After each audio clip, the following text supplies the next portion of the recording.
Welcome to Bleav In 76ers with your hosts, former 76ers point guard Eric Snow and two Sixers fanatics in Marcus and Teja Dash. Bleav In 76ers is presented by BetOnline.AG. BetOnline is the fastest and easiest way to wager on all your favorite sports, contests, and events with first-to-market odds and lines. Find reviews and news for every league, including Major League Baseball, NFL, NBA, NHL, combat sports, esports, and even golf. BetOnline continues to be the top online resource for all your sports information, from live in-game betting, props, and futures. Head to BetOnline today or use your mobile device to join today and make your first sports bet.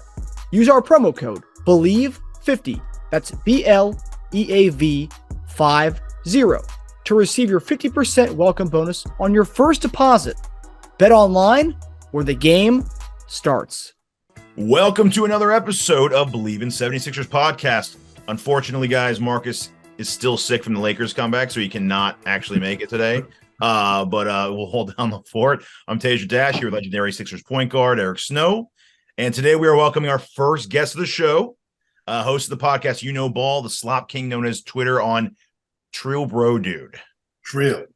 Yes, Trill. sir. What's going on? Thanks for having me, guys. I appreciate you having me. I'm also still sick from that Lakers New Year comeback. I posted a clip of myself having a meltdown when it happened. During it, yes, I saw that. Yeah. We were watching the game on playback every Friday. We've been watching Sixers games on there, and you almost saw me fully lose my mind, but they held on in overtime, so feeling a little better. Oof. Yeah, I thought it was pretty entertaining. Yeah, it's like watching. It's like those videos they say watch till the end. You're like, who is this going to be? It's going to be bad but good, like one of those type things. As long as we win, it was fine with me. I'd be disappointed if we were lost, but Yeah. Free throw was on their side. Yeah. That game's brutal too because I got stuck because I have the league pass, so we have to watch that either start in the middle. It's fine, but what's on ESPN, you can't. So you have to wait for it to finish to start from scratch. And I was like, dude, why is this game still on? I still can't start from scratch yet. I was like, oh man, really? What the hell is going on right now? I mean, Doc himself said at the press conference, he was like, I thought I was going to be up here 15 minutes ago. Man. So, but real fast before we dig into that, talked about this last week. I'd like to hear your thoughts, Trill, on fans that say we. Do you say we when you talk about your teams? So I try to avoid it. Like, I'm generally more like when I talk about the team, I try to say like the team, they, whatever. But I just like you slip back into your fan brain. So on the podcast and when I go on things, I try to speak about the team more generally. But it's just such a natural inclination to just like fall back into we, because it's just an easier way to go about it. So yeah, I guess I probably say it's 50-50 with me, but if I'm conscious of it, I don't say it. But overall, yeah, I probably am going to say we sometimes on the podcast. But on your show, you talk about all NBA, not just Sixers. Yeah. So I talk... So mainly on the show, it started as a Sixers podcast. It started as a general podcast where we kind of talked about whatever.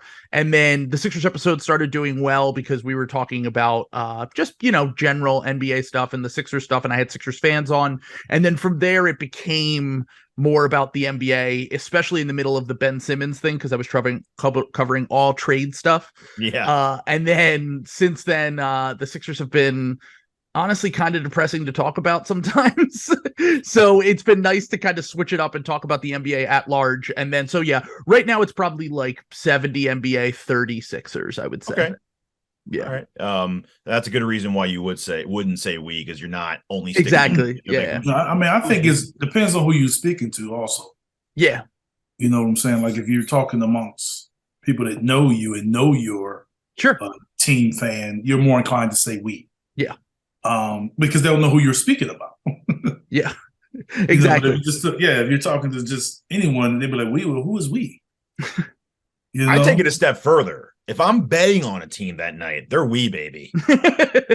they're we until it's still the same. It's just they're we until I get that dub. Okay. Yeah, exactly. Like I'm. Well, Eric's the only one that can actually say it on here because he played for the team. So Well, we talked about that actually because we said, do you only do that with the teams you play for or teams you root for? And he clarified both the hometown teams I root for and the teams I've been affiliated with. So, but yeah, I would definitely, But I mean, like if I left my job after like 3 or 5 years, I wouldn't be saying we anymore. That's ridiculous. I guess sports is just different. Depends on how traumatic the job was, That's true. Yeah, sports is different because it's something that they call it a family. Most of the time, in most cases, your team is something you developed when you were younger. So it's emotional attachment.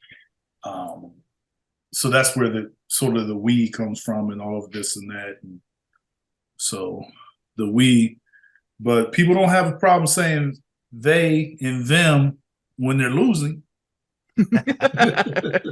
That's true. Then it's like, he ain't my boy. I don't know what's wrong with I don't know where that jersey came from. This season they've been they and them a lot, I would say. For me, I've been like, that team, I don't want to discuss them. Yeah, but. I mean, I've seen a lot worse Sixers team than this, so certainly. Yeah. Very true. What leads us into the first topic. So our last two have been a tale of two different games, right? So for Charlotte, Embiid absolutely dominated. He's back, obviously. No questions about that anymore. But I want to talk about the Lakers game that we've all cried about. More specifically, the complete fourth quarter meltdown where we gave up a massive lead and almost let the Lakers steal the game from us. On Twitter also, I'm sure you saw this.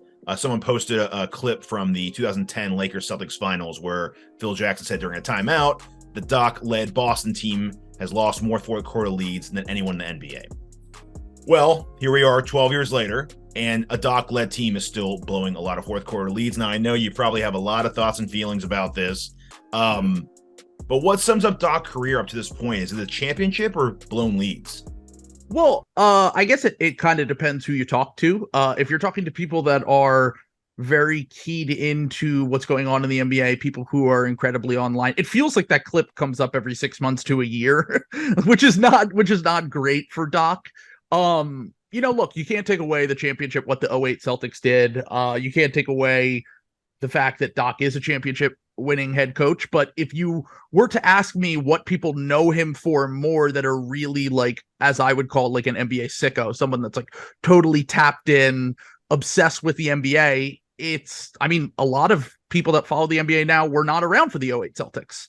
Like there are people that listen to my podcast that don't remember that because, they're in their like late teens, early 20s, whatever it is. And they were just super young back then. So it's not really like that has any sort of influence over their opinions on Doc Rivers. Whereas over the last 10 years, you have the Clippers with the CP3 teams having two famous collapses, one against the Rockets, one against the Thunder. And then you have the bubble team that famously collapsed against the Nuggets, and then the Sixers team that famously collapsed against the Hawks. So I would say, if you're saying over the last decade for the younger audience, especially, I would say overall his legacy's probably skewed a little bit more towards that. Just one, because of recency bias, and one because of the fact that he's had more blown leads and his team has had a lot of playoff struggles in the last decade, as opposed to just that, one title he won. And he did get back to the finals with the Celtics as well. But I would say most people would probably think of the collapses and the blown leads, but he still did win a title. You can't take that away from him. Yeah. Well, I mean, I think just like most other things, I think it's narrative driven. I think if you're looking at Sixers fans that want him gone, they're going to bring it up. You're thinking about Sixer fans that could care less as long as he win the game, they won't talk about the last 10 years. They'll talk about right now. So I just think from a standpoint that we could talk about all these collapses, but we'll never give them credit for the position that they were in. Yeah. So whether he didn't win the championship, no. But his teams were always good. They were always competitive. They're always one of the top teams in the league. True. But in this world, most of the time we talk about what's negative with someone. And I tend not to do that. So for me, it's simple. Like if people didn't bring it up, I probably wouldn't even notice it. I'm aware that his team's lost leagues. But when I looked at, the bubble, for instance, I'm not blaming just Doc. I'm like, Kawhi, you was top 75 player. Make a play. Make something happen. Yeah. I'm talking about guys that couldn't guard Joker. They're like, you know what I'm saying? Like, from a decision standpoint, yes, probably him. But his assistants make some adjustments. You know what I'm saying? Like, I look at it differently because I don't just blame one person for that happening. When Chris and those guys were there, I'm not just saying, oh, it's on Doc. Well, it's not on Chris and Blake and those guys. It's just him. So yeah, you get some heat on that, but I think for as much as he's done, the success you have in this league, the amount of wins that you can have, and then people just point out, well, you collapsed when this didn't happen. It's like LeBron James being 4-6 in the finals, and people talking about him being 4-6, all that he's done. Like, it just kind of depends on what your narrative is, and your narrative will kind of drive you into whatever you want to bring up. How you feel about a person or how you feel about him coaching will decide what it is that you want to say. And it's interesting, too, because Chris Paul is kind of like the player version of him, and they were together for all that time. Say the same stuff about Chris. Since he left, too. He's still doing stuff about Chris, yeah. Great. Well, a good way to put it is like they're extremely good floor raisers, right? Like if you have Doc Rivers or you have Chris Paul, you're going to have a level of competency, a level of professionalism, a level of respect from your teammates, and if you're the coach, of your players. The thing is that when it comes down to the nitty gritty, when it comes down to the bigger moments, those might not be the guys that you necessarily want to have, but like Eric said, they did at least get you to that point. No. And there is definitely a lot of credit that should be given there. Doc has won a ton of regular season games. He's taken teams, I think the argument, the pushback on that, which I've pushed back on a little bit just because I think the amount of talent that has spanned across different iterations of different teams has been, the pattern is there. Like there's an overwhelming pattern is my thing. Different teams, different franchises. Yeah, exactly. It's not like it's like, okay, well, the Lob City Clippers were the Lob City Clippers, but then like you have the Kawhi Leonard version of them. You have, even though Celtics teams post that title had a few series that you could have argued that they should have won, that they didn't with all their talent. Some of it was just Kevin Garnett getting injured and those guys getting old. And I don't really think you could put that on Doc at all. And then you have the Sixers, but also in fairness to Doc, the Sixers never made it past the second round with Brett Brown either. So at a certain point, you need to start looking at the players. You need to start looking at the organization as a whole and think what really is going wrong here. So we're honestly gonna sit up here and say we're gonna look at when the Sixers played Atlanta, and we're gonna sit up here and we're gonna say that was Doc's fault. I think it was more of a collective thing. I've never been like most, and that's all I'm saying. I agree. Yeah. I think with the Clippers too. I think it was the same thing. Yeah, no, I definitely think so. I mean, I think Ben was the easy scapegoat for the Hawks series because it was a very obvious, in your face. Here's a guy having. It was loud. Yeah, exactly. It was a meltdown in the moment. It was, so that's what I'm saying. So with Doc, it's been. In those moments, it's been loud because now people say, oh, well, it happened here.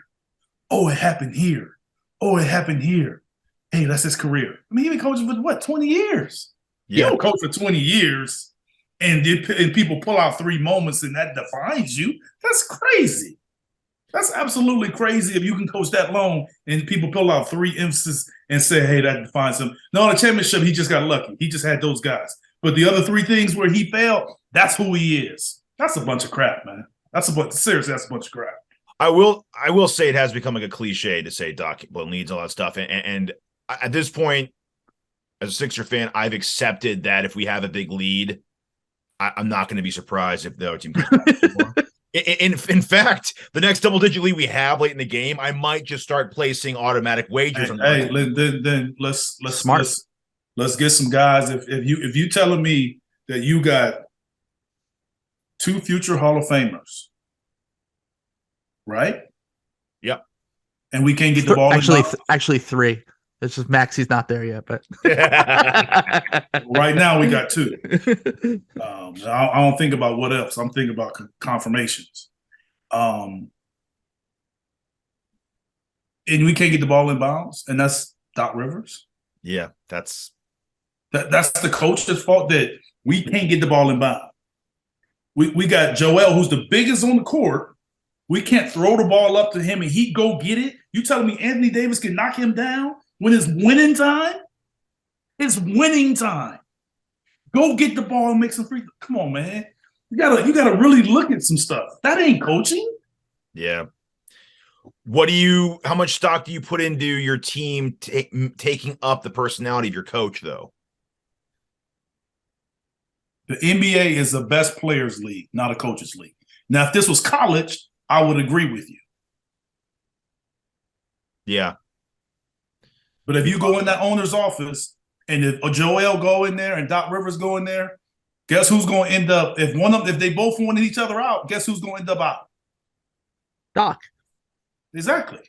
Yeah, and that's been the thing, is that I think that this iteration of the Sixers, this version of this team, I'm not blaming all of it on Doc Rivers. I don't think that you can. I mean, I think how the team performed without the stars was a little bit telling, for sure. The ball movement, everyone kind of buying in, having more of a defined role when stars were out, and the team performing the way that it did. He does his best coaching there. Yeah, that's what I was going to say. But it's easy to coach then, because you're not coaching from a standpoint that you got James and you got Joel. Just say those two.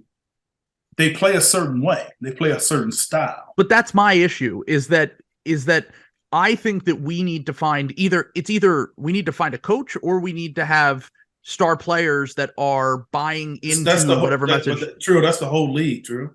I totally agree, but you go to agree. the Lakers, and the Lakers are built on the way LeBron James and Anthony Davis play. That's why Russell Westbrook struggles. Not because Russell can't play; he just can't play like that. Well, he's been playing good this year. I mean, but he can't play like that. Yeah, I mean, my whole thing is if your star players are inflexible due to their play style, and maybe you're just building around whatever the best version of that team it could possibly be. You know, there are scalable superstars. There are guys like Kevin Durant who can go to any team it's only a couple superstars in the NBA. Yeah, it's Kevin Durant, Steph Curry. I mean, I would say I would say there's in the modern NBA, I would say there's 6 or 7. I mean, I would consider Luka Doncic, Embiid, KD, Steph. They're not on the level of Steph Curry. Okay, well, let's say Steph's in his own category, and they're not yet there yet. But I get what you're saying. Giannis too. I think they're in their own tier for sure. I would say Giannis and Steph, because Giannis is in his prime. He's proven himself in the playoffs. He's been this guy. My whole thing on this is that, you know, it is hard to figure out a way to kind of work around certain styles of player. And even, you know, when you sent me the agenda for this, I actually didn't view the last 2 games as a tale of two games at all. I viewed them as the same thing, which is basically the whole game plan for every Sixers game so far this year has been, all right, Joel, you want to bail us out when the stars play? Can Joel make a ton of tough shots? Can Joel be that superstar? And if he isn't, we're going to lose. That's kind of what basically every game comes down to. Now, he's been fantastic recently, but when the Sixers aren't shooting way above their heads, which they have been recently, and then when the Sixers also aren't, Joel's not going to score 50 points in every game. Like, it's just not realistic to expect that of any player. And if that is the case, then I think that there needs to be some sort of, because if these shots weren't falling and Joel wasn't having these historically good performances, I think we're having a different conversation about all the other things that drive us nuts about this team more often than not. And the fact that they have been getting some good shooting luck, and the fact that they have been, you know, Joel's been dominating in the way that he has, it covers up a lot of the mistakes. And I don't think it's sustainable personally. No, it's not. Well, I mean, how would you coach Joel? Look, I'm not saying that I have the answer to this. I'm saying that I think that it should be a collective thing between the stars and the coach. And if Doc isn't the guy, I don't really think there's no coach we're going to get is going to make Joel play different. That's fair. Then I think that we need to have a conversation about Joel's play style. Like, that's just kind of how it is. Then we trade him for Luka Doncic and come in. Right, and that sounds good. And then it's going to be the same way. You're going to have a guy that's going to give you tons of numbers and dribble and have the hold ball, and have the ball in his hand for 90% of the game. You know what I'm saying? I'm not knocking Luka. I love Luka. I'm just saying he plays how he plays. Yeah. And it That's doesn't how matter most if stars Jason are. Kidd or Doc Rivers are coaching them. He's going to play that way. Yeah, no, I agree. I mean, it's and if anything, Doc has been the coach for Joel's MVP level seasons. Like, it's not even to say it, my whole thing is that I view this as a regular season formula. I view this as this will get you 50 wins. This will get you to maybe win a playoff series. But as the heliocentric stuff with Harden has proved, as the heliocentric stuff with Trae Young has proved, as the heliocentric stuff with Luka has proved, Embiid, like all of this ball dominance, I just don't think that it's super sustainable. I'm not saying that I have the answer. I'm just making a observation that I don't think that you can win in the playoffs with this unless that guy is like literally LeBron James. One thing does baffle me. The difference with ball dominance and shooting a lot are different. Ball dominance and the difference with LeBron and where he's different than a lot of people is because LeBron can dominate the ball, but LeBron also dominates the ball and he dominates the paint. Yeah, absolutely. And that's where he's different than a lot of other people. I mean, he's like the greatest player of all time. Like LeBron is the all-time exception to basically every rule. I don't get into anyway, all this greatest of all time stuff. Like that's one of them. Irrelevant. I mean, I'm just top saying, like, 3, whatever, top 5, top anything. It doesn't matter. He's a great player, just like a lot of other players. They're great. I'm saying he dominates the ball and he dominates the paint. What you want to do with the game is you want to get the ball in the paint. However you do it. Back in the day, they used to do it with post-ups. That's why you had all the bigger guys and something for them to throw it in the post, and then they would dominate, shrink the defense, make them adjust, trap, swing, shoot. Same old stuff. Now they spread everybody out, they drive, but you still dominate in the paint. That's what you do. You dominate in the paint, get layups. Analytics can talk all they want to talk. You can talk all you want to talk about analytics. The best shot of analytics is a dunk and a layup. That's still the best shot.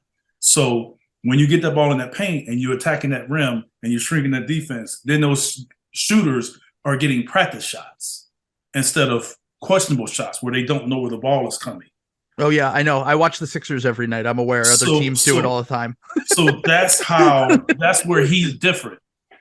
And the guy is very similar to LeBron in the way he's played right now is Giannis. And that's why Giannis has so much success. He's basically doing the LeBron James blueprint. They're just different players, but it's the exact same thing. That's what everyone was hoping SImmons would be dominating the paint. I agree, but also even with Giannis, when he was running that traditional 5-out offense where that was the only plan, basically, Giannis gets to the rim and teams were able to build a wall in the paint. They had to change Giannis's play style a little bit. He started screening more. He started rolling more. I don't particularly think they changed his style. I just think that they got Drew Holiday.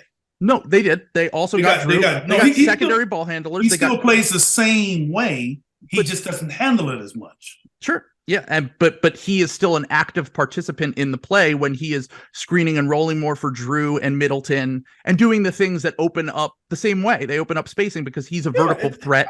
And and it gets him downhill. So like my whole thing is that Giannis did adjust his play style. They basically went to him and said, "Here's how we can optimize you the best," and he bought into the role. But and now he's the best player in the league. He still dominates the paint. He does. With absolutely. Or without the ball. Yeah. LeBron James didn't always have the ball. Sure.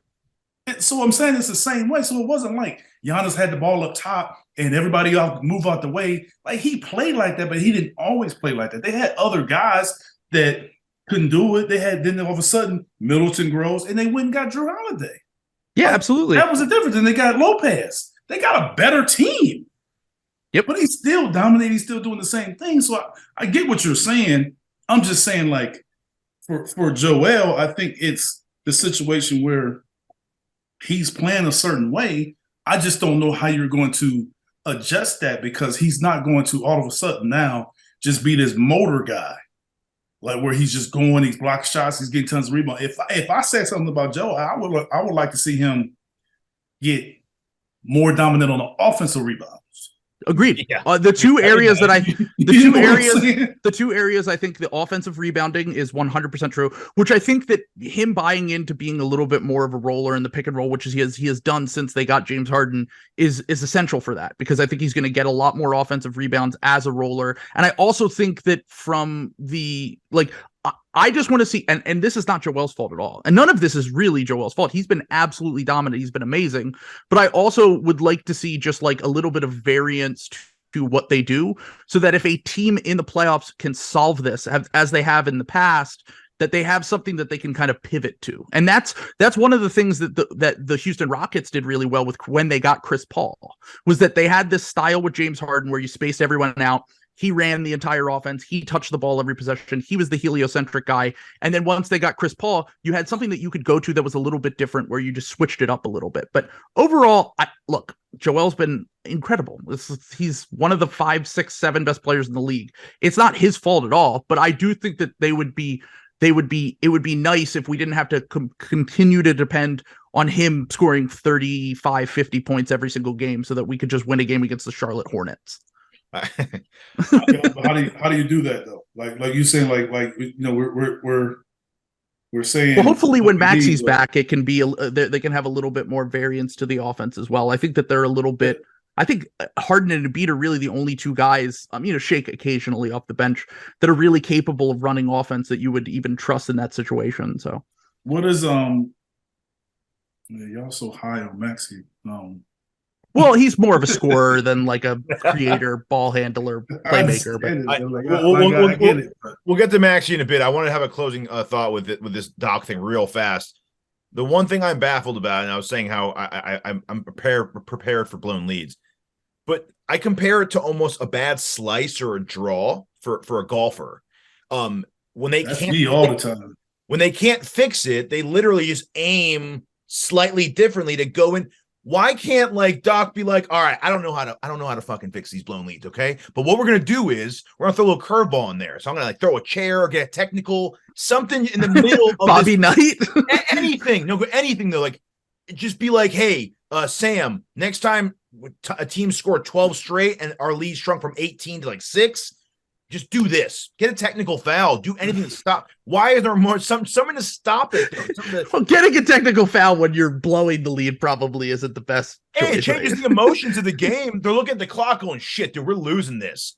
Do something to change the emotion of the turnaround, because when we're losing these games, we're watching ourselves drown, and there's nothing anyone does about it while it's happening. It's great. Yeah. You know how the one thing I'm saying you can consistently do when people are making runs for you against you, the one thing you should do is slow the game down. You don't speed it up, you slow the game down. What's the number one way to slow the game down? Post the guy up. I was gonna say we got the best post man in the league. Post the guy up, flatten the defense, get him in the paint, make him double, swing, kick out. If we don't miss, we got a chance to offensive rebound, and we have a chance to get back in transition defense. That's how you manage it. Get him down there, because now all of a sudden they got to make a decision. We're going to let him play one-on-one, or are we going to double? But that's how you get in the bonus. That's how you slow the game down. That's how you manage it. That's how you get back on defense. I guess I never see them do that. My question for you, though, is teams are making runs. What about the end of the Houston game, where when Joel is handling the ball, and I guess part of this is Joel's conditioning, really, because Joel is being asked to do so much on offense that towards the end of these games, he's a little bit slower. He's tired. He's a big guy, and he's running the offense. He's running the defense. What do you make of when you have a game like that and you're trying to feed Joel in the post and you're trying to get him in these actions, and he's so tired that he's making mental lapses and he's turning the ball over. That's where it seems like they've gotten themselves in trouble recently when they're trying to run the late game offense through Joel.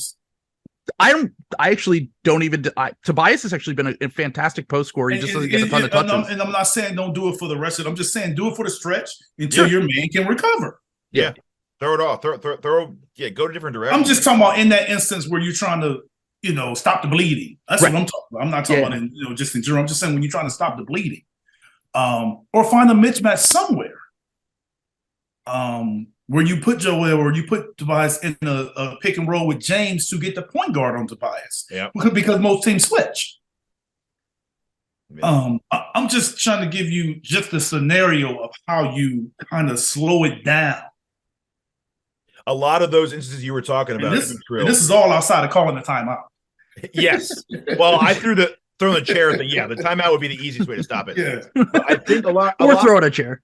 A lot of the just taking off a layer or take off that little zipper you have, the zipper pullover you have, something. I think one thing though I do notice they do tend to go, all right, Joel, do something.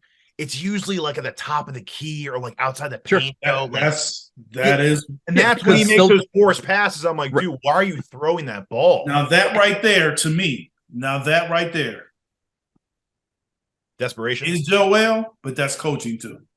Yeah. I mean, they're just going to put the guy at the nail and he's going to be able to that is not a sustainable situation because Joel has no threat of driving there, because if they put the guy at the nail, he's just going to help off and swipe the ball. Like it's like there's not. But getting down on the block, yes, and fighting that guy is hard and it's tiring. And he's already tired. Yeah. Yes. And also the Sixers until James Harden haven't had a single player who could throw an entry pass regularly. James is really the first guy that they could, because with Ben, Ben was a good passer, but the problem with Ben is that his defenders just sagged all the way off of him because he couldn't shoot. And there was no way to make that entry pass to Joel. Now at least you have a guy who can make that entry pass to Joel. And even those actions they've been running with Shake and Harden as the main ball handler, and then they get Joel down to around the elbow, and then they can make that little pocket pass that gets Joel at least into the mid range. These are all effective ways just to get the ball into the paint, like Eric said earlier. And but all of this depends on can you just make an inbound pass? Because if you can't get the ball down the court, it doesn't matter. But just to go back to a little bit of what we were just talking about with LeBron and Giannis. It's no question they're getting in the paint. You see what I'm saying? Especially at the end of the game. Like, LeBron gets in his moments where he wants to take those fadeaway threes. But I'm just saying, for the most part, we don't have to kind of worry or think if they're going to do that. It's winning time, they're doing it. And that's where I got to say Joel got to get better at that. And I think Doc got to demand that he does. I'm not in the locker room and I don't know those conversations. Doc may very well be telling him that. I don't know. But this is just my opinion on what I've seen that works. And I do feel Joel missed a lot of camp and I don't think he's there yet. And in situations like that, it shows. Which is scary because he's playing so well, but he's not even fully there yet, which is great. He can put numbers. He's gonna put up numbers. Yeah. But putting up numbers and dominating for a win when it's winning time, especially against the better teams, it is different. It's different. Yeah.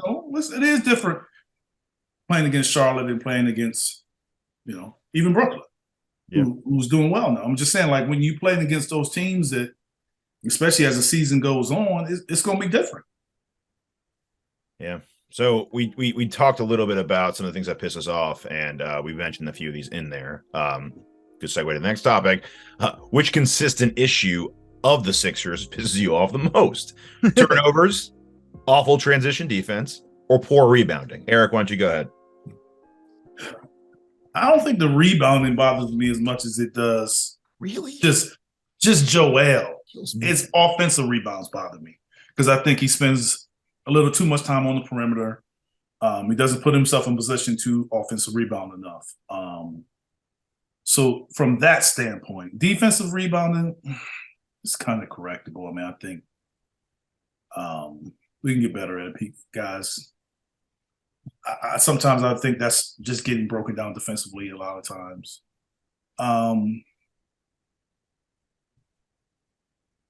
Doesn't a correctable issue that isn't being done? See, that's why rebounding was number one for me, because that's just more effort, I think, sometimes than anything else. I'm like, why? I find myself yelling at the TV. Yeah, but I mean, rebound. I don't know. Some people have, nowadays, some of these coaches and some of these teams have rebounding philosophies where you go to a certain location to offensive rebound and rebound. defensive rebound. So I don't know if the Sixers are there, but I do know there are some teams that actually rebound based on analytics and where to go for a shot, when the shot is taken, where the shot is taken from, or where you are on the court, where you should go. Like, I don't know if they're that detailed in that situation. Interesting. I do know that they don't really have maybe Paul Reed's that guy. Like, don't really have a guy that's like a go-getter. Yeah. Go get those rebounds that are really out of his reach. Tucker, but he's like 6'5", so he doesn't have a good reach. Yeah, I mean, Tucker works hard, but I'm saying like dudes that just dominate from that standpoint, that they get them the Reggie Evans types. You know what I'm saying? Like, they just rebound all day. Yeah. Paul Reed would probably be the closest thing. I just don't know if we're that type of team. I would say maybe I mean turnover. I think the turnovers hurt us a great deal because you already got a team that's lacking in transition defense, and the turnovers make it worse. Oh man. And then if you're not making shots, those missed opportunities, the missed opportunity to get in the bonus. I think turnover games where you have high turnovers, really, to me, I would say that really kicked us most. Trill, what you got? So I would probably lean in your direction as well. I would say the rebounding, mostly because I just think that, like, we've seen, once again, I've talked about this on my podcast before, and I'm done analyzing game to game kind of the Sixers because I kind of know who they are as a team. And I agree with Eric that I don't think this team is really built all that well to rebound. But the one thing that we saw with the transition defense was that last year in the playoffs, when the effort levels went up, the transition defense got a lot better. Toronto had a game or two where they were able to cause some turnovers, get out running, but most of those games against Toronto, who I believe had the best offense in transition in the NBA last year, the Sixers did a pretty good job, especially in the games that they won, kind of slowing down them based on these things that weren't, it might be a little bit tougher now just because I think the take foul has kind of fundamentally changed the NBA in that, like, when you have bigger centers, especially guys where you're running a lot of your offense through the post, it is going to be tough to get back on transition and have your center be because traditionally speaking, your center is the guy that can kind of slow down the transition attack. And the Sixers don't have a ton of guys that we know of that are, great hustle guys like on the team right now. I think the few guys that you mentioned, like Tucker, he's a little bit older now. I think those things will kind of correct themselves as the effort levels go up in the playoffs. I'm not really worried about that. I try to project all of my like things that I'm worried about to the playoffs. And we saw the rebounding rear its head a lot in that Raptor series and a lot in that Heat series where if they were able to just end possessions, they probably win some of those games that they lost, or the games that they won, they were probably winning, especially in the Miami series. They probably weren't quite as close because Miami just absolutely dominated. One of the reasons why we got PJ Tucker was because there were several possessions where, he was extending it by 2-3 rebounds. And when that is the case, it can make you want to pull your hair out when you're watching the team. I think that the turnovers are something that, I think it's just kind of built into Joel being the player that he is and being our best player who has the ball the most. We're probably going to turn the ball over a decent amount. And, I would like to see like the Warriors every year usually lead at some point, at least we're leading the league in turnovers every year, but they played with a pace. The Sixers don't really play with pace. We're kind of a slower team, and that's why turnovers kill you. Yeah, exactly. Yeah, that's why it's frustrating. The turnovers. As I was saying, the lack of possessions with it, Sure. like that's why it kills you. Yeah, and with Harden, who's always been a low turnover player for his amount of usage, as he kind of loses a little bit of a step, he gets a little bit older. And some of those possessions where he's looking to draw fouls turn into turnovers. All of these things can kill you, but the rebounding is the one thing that I think is the most frustrating for me because it felt like two of our main off-season acquisitions were DeAnthony Melton, who's one of the best rebounding guards in the NBA, and PJ Tucker, who has been a very good offensive rebounder, especially last year, as we saw, and neither of those issues have really been fixed. And I'm starting to wonder, Joel actually looked like he was kind of giving a shit, to be honest. I'm sorry, I don't know if I can curse on here, but yeah. So he was kind of carrying more in the Lakers game, and when he was, there was a big difference. They were getting a ton more rebounds, and I'm hoping that kind of effort shows in the playoffs and can kind of carry over in the same way that the transition defense stuff did last year. I'm going to go to the Wizards Sixers game later on in the month, and I'm going to try to get seats close enough to they can hear me grab the rebound. Oh, yeah. You guys were definitely right about Paul Reed, though. He's a streaky player in that, like, he'll have one game where he looks like incredible, and then the next game it's like he's fouling every other play, and he's young. I think that he's going to learn as he gets older, but his rebounding has really been beneficial when he has played. And I think the team rebounds better as a whole when he's on the court as well. Deflections and loose balls too. Yeah. He's a go-getter. He's all over. Yeah. Okay. Love his energy. That's why I said, like, he is the motor guy. Yep. That, some people play that guy. Some teams play that guy. Some teams don't. Mm-hmm. Now speaking of Melton, so Melton's skill set fits in very perfectly with the starting five, with deflections, rebounding, things that we need, defense, and hitting shots as 3-pointers. I did not expect it this year at all. Now I'm going to let Trill go with this one first because he's a Maxey truther on this show right now. So how crazy would it be to see Maxey as a sixth man when he returns with Melton's success? Let's go a scale of 1 to 10. 10 being absolutely nuts, 1 being a no-brainer. I mean, look, I might be a little bit of a cop-out here. I'll say a 5. I'll say a 5, split down the middle. That is a cop-out. Okay, all right. If you want to lean in one direction or the other, I'll go. You don't have to. Just say how you feel. All right, here's why. And maybe, it's tough because obviously, once again, I don't know how certain players feel in the locker room. You know what I mean? I think a lot of this is feel. Starting really doesn't matter that much in my mind, as I care more about who's closing games than who's starting games, especially when you get to the playoffs. But a lot of guys take pride in starting, and a lot of guys... starting matters. Yeah, exactly. And starting is...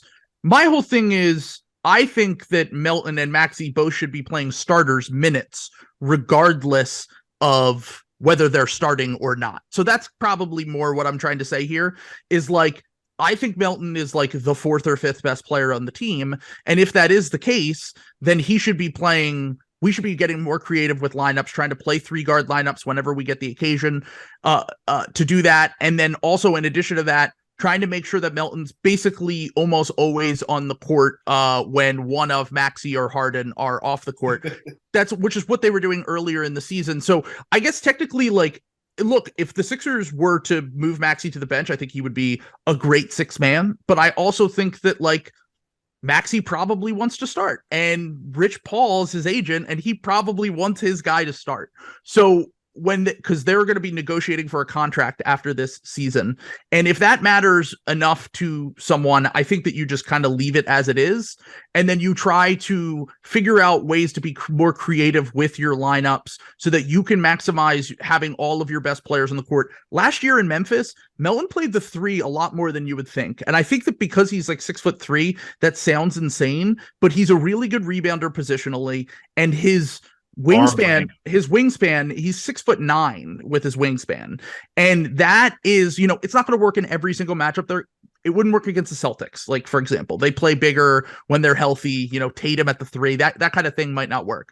But there can be certain teams that you might be able to get away with that play a little bit smaller, especially in like the modern NBA, that teams tend to go a little bit more with speed than size. But overall, I would say, like, probably just keep Maxey in there, because I think your best chance to contend and win a title is with Maxey taking that next step and becoming a better player, and maybe even taking a star leap at some point. So you're probably going to want to keep the young guy happy that you have in-house, you drafted him, whatever. And then Melton, I think from everything I understand, I'm sure he wants to start just like every other player wants to start. But he's bought into a role everywhere he's been. He's been a fantastic locker room guy. Everyone seems to really like him. So I guess it's if it's not broken, don't fix it. Like the Sixers net rating with Melton in the starting lineup is fantastic, but they're also hitting 50% of their threes. So that's going to regress. No team shoots 50% from three the whole season. That will regress into the high 30s, low 40s. And if that's the case, then the net rating won't look as crazy eye popping, but just play your best players. That's kind of be creative, figure out ways to get all these guys involved so that you don't really have to worry about who's starting and closing and stuff like that. So he's been watching our podcast, right? He's been watching me. He been listening to what I've been saying. Did you say that? No, it's I've been a guy all along, and I was saying from even in the preseason, if you want the best version of Maxey, he probably should be a 6-man. Because I feel that it's no way for him to really shine when you have James and Joel in the line. Sure. It's just not enough shots. We've gotten on Tobias because of that same situation. Well, I haven't.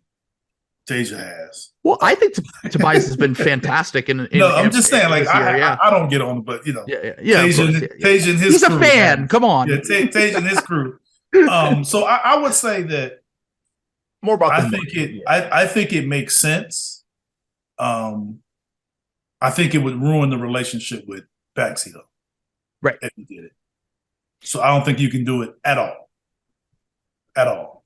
Now, so you say 10 would be absolutely nuts, right? Yeah. Is that what you said? Yeah, 10.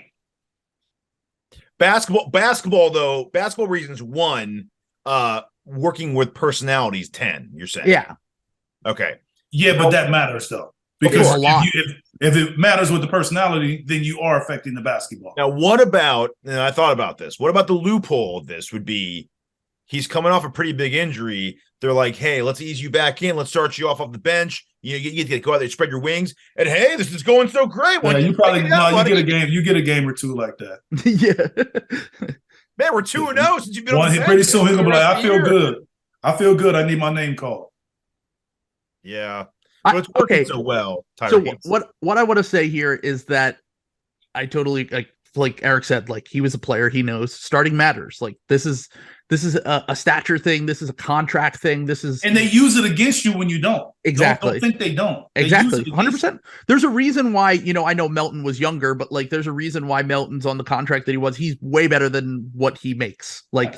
And that part of the reason is that he was a bench player. You can be a starter and play 34 minutes a game, and you could be a reserve and play 34 minutes a game and average the same amount of points. You know what they'll do when you go to contracts? They'll compare you versus the starter or compare you versus the reserve. And we all know those salaries are different. Exactly.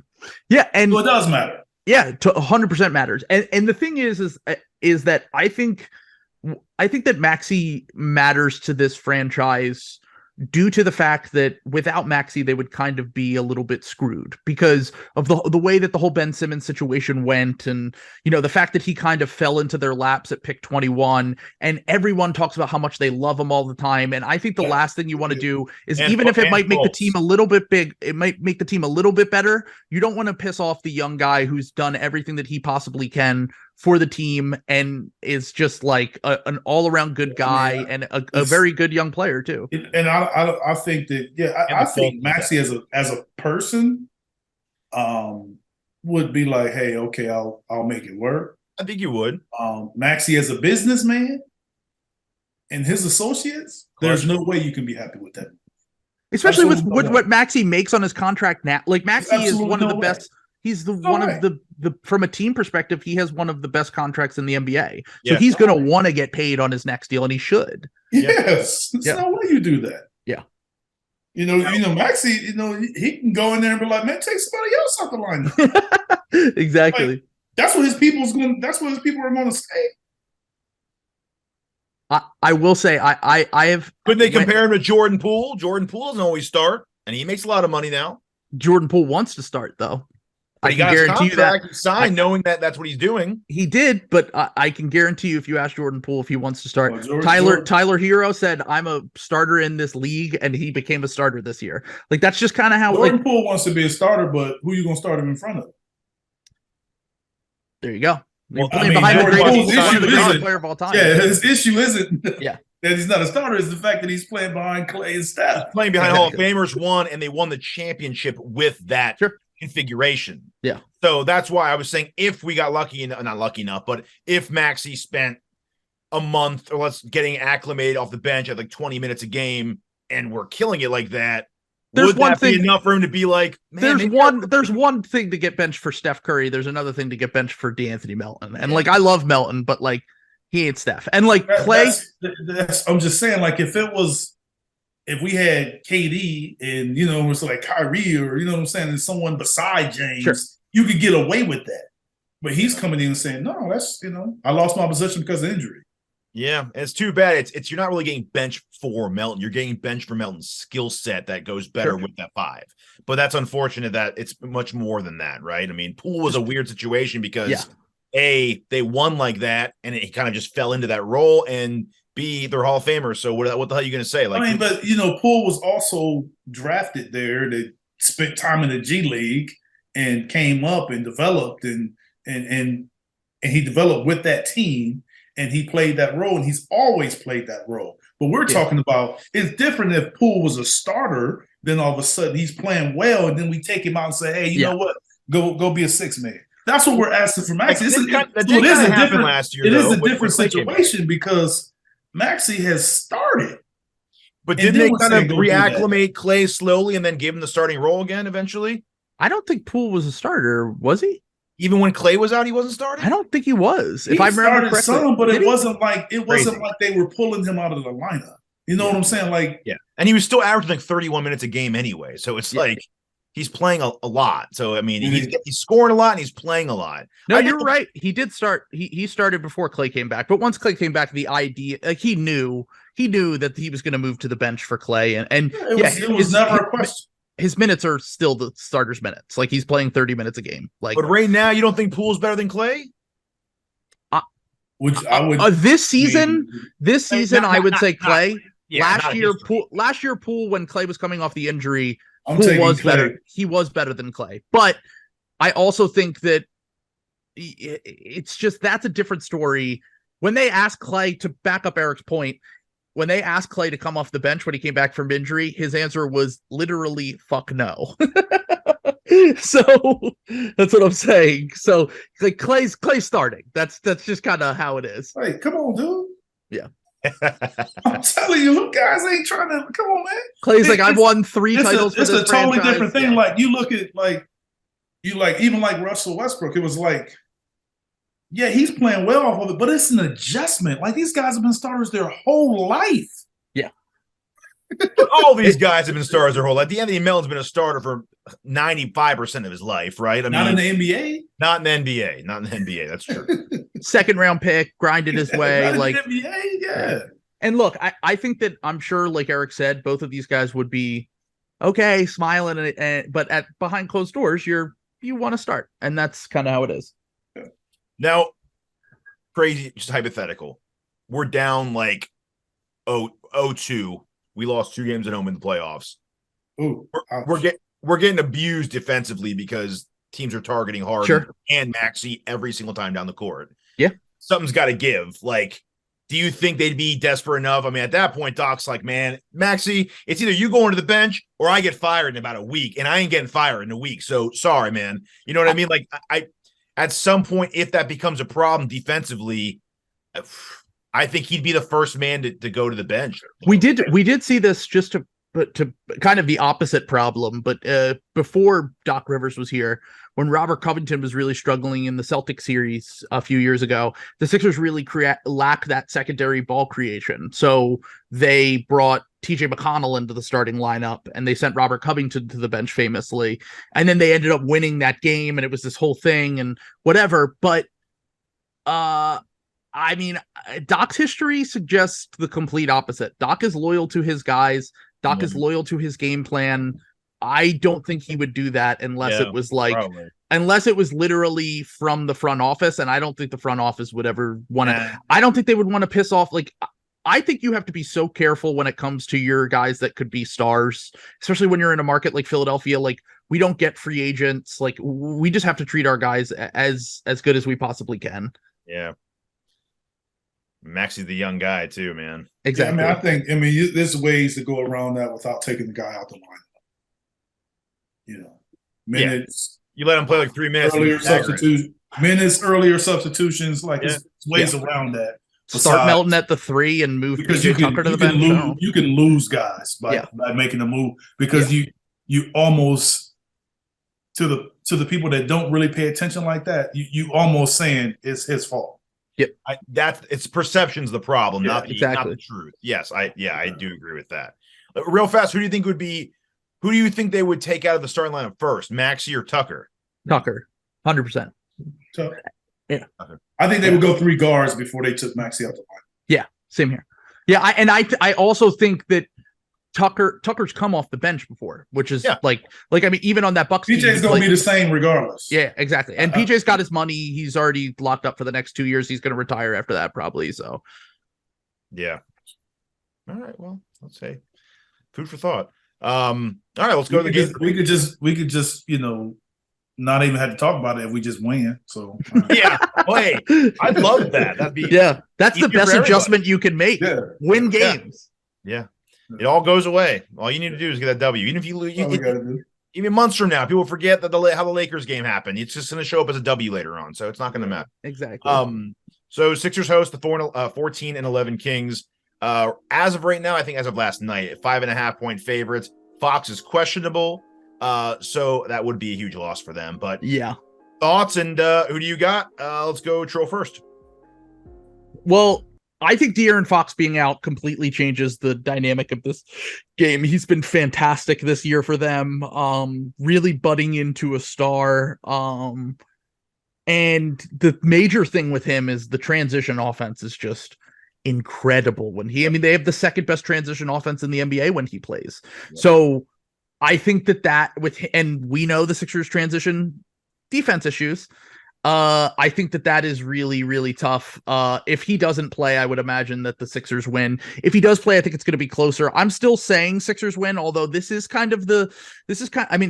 Kings are much better than the Rockets, but it's kind of a similar thing that you're going to run into with them. They like to get out and run. They've got a lot of young athletic guys who can score in buckets. Like, I think that there is going to be a serious adjustment from the Sixers.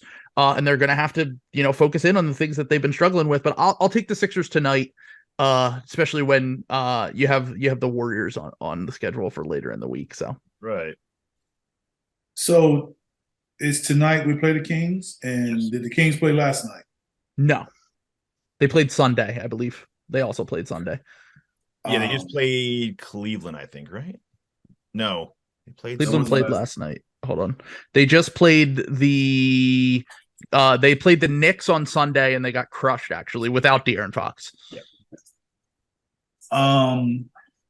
They're 4-2 in their last 6. They beat the Cavs. Mike's going to do a good job of preparing his team on the off day for Joel. They'll do well. They'll defend well. They'll have a game plan. Now whether it works, I don't know, but they'll have a plan. I think, if Fox doesn't play, I think it hurts them. I think we win either way, but I also think it's a close game either way. Mm-hmm. I think it'll be tight. I feel a close game. I think we'll win it, but close game either way. Yeah, offensively, they're ranked top 6 in 4 different categories. They're second in points per game. We're third in points per game allowed. So they're gonna score some points, and they'll have a plan. So they're fifth. It comes down to if we can dominate. So they don't have any. They got the Sabonis on what he can do with Joel, but we'll see. If he pulls him out, he's making shots, or he pulls him out and pulls Joel away from the basket, that can hurt us. I think that'll hurt us because they have a lot of guys that can dribble, drive, shoot. And they in transition, they have a lot of guys that can run. I think Trill said it. Well, they have guys that can get out and break you down in almost every position. So it's a good test for us. I actually hope Fox plays. I think Mike has them playing well, which didn't surprise me. But their offense has been incredible. I've watched them. They're a lot of fun to watch. And it's one of those teams that even when Fox is in there, is like, what's the game plan? Because they got so many guys that take shots and shooting a lot of threes, and they got like Davis coming off the bench. They got a lot of guys that's like taking those threes off the bench. It's like, all righty. Malik Monk has been fantastic this year. Malik's been awesome. Yeah. So they got of course the stable like Harrison and those guys. So it's like it's one of those. It's almost like a West Coast Toronto team, but not quite as long. But it's almost kind of looked at the same way as far as young and a lot of guys and active and that. So I kind of get that same feel, even though they shoot it a lot better than Toronto does rather. It's a tough matchup, but we need to win games like this at home. It's just we have to. They can't sleepwalk into the game like they did the other night. Like that's the thing. Well, now that we have the record we do, 500, it's not like we've already been humbled, so it's not like we shouldn't be overlooking anybody at this point. So, especially when they have a better record than us, which they do. So better get it. Yeah, especially with the other team coming up. I think we win within that range, man. I think it's one of those free throws to maybe cover the spread type thing. Sure. I think in the game. Yeah. But I do think we win either way, a really, really tight game. They gave us fits last year, and they were a disaster last year.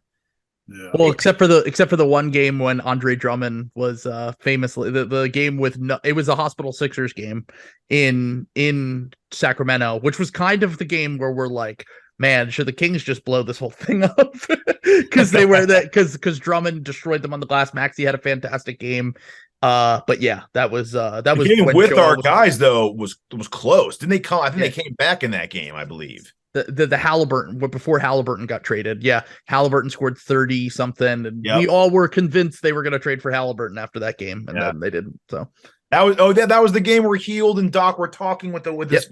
Yeah, okay, now I remember that now. Yeah, and Joel went up to Halliburton and hugged him. We were all like, "Oh, is it gonna?" And then nothing ever came from it. Yeah. So Kings tonight, and then Friday night, Sixers will host the Warriors on ESPN, 7:30 Eastern. Spread's not out yet. I don't think it matters what happens tonight, but who do you got on Friday versus the Warriors? Eric, go ahead. Yeah. We'll beat them. But Steph will give us a doggone scare. He'll give us a scare, man. He'll make some big shots late, and I think we can win it. We just, they're gonna make shots, they're gonna make plays. But I think we win it. They had been struggling on the road, and hopefully that continues when they come to Philly. So Wiggins is out for the next 2 games, and then he could be back for the Sixers game. I think that is a big thing. Wiggins has been so good. He's been incredible. The leap that he has taken in the last 2 years has been kind of mind blowing to me. How good he's been for them. He was supposed to be that good. He got paid to be that good. Remember that? Sure. Yeah. I mean, he was just found the right role for him. Fantastic. I mean, we always knew he was a great athlete, but his defense has just been another level since he got to the Warriors. So that would be a really tough if he can't play. I think I'm going to lean Warriors here. It is the one thing to keep in mind. It is their 3rd game in 4 days, which that's tough. They're traveling a lot. Yeah. They play the Bucks tonight. Bucks, Pacers, then us. That is really, really tough to ask the team to do. They hosted Indiana, then they went to Utah, then they back home versus Boston, and then they traveled to Milwaukee, and then they're going to travel again to Philly. That's a lot. I will never go against Steph in primetime. I just won't. I just think that Steph is such a unique talent, and he gets up for these big games. Last year Matisse had a really good game covering him. That's right. Yeah. When before they made the Harden trade, there was that famous game where Matisse had 3 blocks on Steph, was giving him a lot of problems. But Steph Steph's on another level this year, man. I watched that Celtics game the other night and was just like, there's nothing you can do with this guy right now. So unfortunately, I think I'm going to lean Warriors there. I'll be calling that game during the game. So it should be fun. It's interesting because I think Golden State is kind of the Western Conference version of the Sixers, well, minus the defending champ part. But, a lot of expectations, top heavy and deep. Playing like shit this year, so it's like started like shit. They've been better. They've been a lot better recently. Similar record though, Sure. overall. I think what they one game above or below. I think right. Yeah, 12-11. It's a lot of traveling back and forth, and Kerr just randomly sits out players. So maybe if they get back Wiggins, they'll sit someone else. I could see him doing that maybe too. I think we win, man. I have that feeling that we are going to pull out a victory. We'll see who sits and who hope doesn't. you guys are right. Yeah, I know. We'll see what the spread's like first, but I think we'll pull it out. I think that's a lot of jumping or back and forth within like a 5-day stretch. That's a lot of traveling for that team. But yeah, I think we pull it out. I'll be taking some props in that one too. All right. Great show, guys. Hey, Trill, great having you on, man. Thank you guys for having me. I really anytime, appreciate it. man. All right. That's it for another episode of Bleav In 76ers podcast. We'll look to have you on again in the future. Absolutely. Deadline's coming up, and we didn't even talk about trade. So, oh my god, that's my thing. So I know. I was like, dude, we're gonna do a show without even talking about trade. It's like, well, we got to get news first, right? Yeah, we'll get it. We'll get some this month when those tradable contracts come up. It'll be a lot more. Exactly. All right, guys. Well, good show, and take it easy.